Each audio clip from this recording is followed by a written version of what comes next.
If you like drinking Manhattans, and let's be honest, those are delicious cocktails, you may also want to try the Vieux Carré. Now the Vieux Carré is essentially a Manhattan that's been split and half of the ingredients have been switched out. So instead of all rye, we're going rye and cognac. Instead of all sweet vermouth, it's a combination of sweet vermouth, benedictine, and 2 different types of bitters. The result of this is an incredibly smooth, nuanced cocktail with an herbal focus, thanks to the amazing combination of sweet vermouth and benedictine. So the origin of the Vieux Carré actually starts in one of the best drinking cities in the world, New Orleans.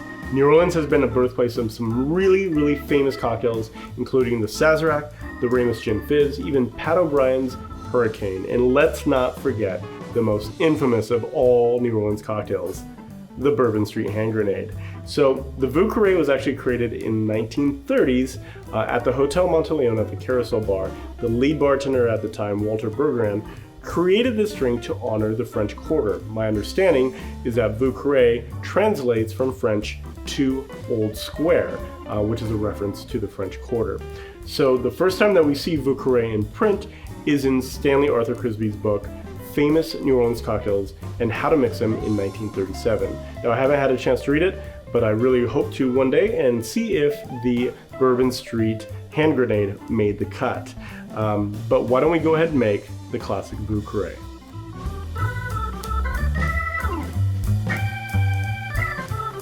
To make a Vieux Carré, we're going to go ahead and start by adding 3/4 of an ounce of cognac or brandy, 3/4 of an ounce of rye whiskey, and 3/4 of an ounce of sweet vermouth.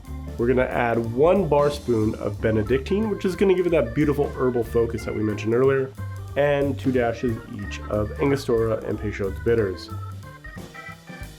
Now we're going to add some ice to this, give it a nice stir, get it nice and ice cold. You definitely don't want to shake this cocktail since it's such a spirit-forward drink. And finally, we're going to strain that into a coupe glass.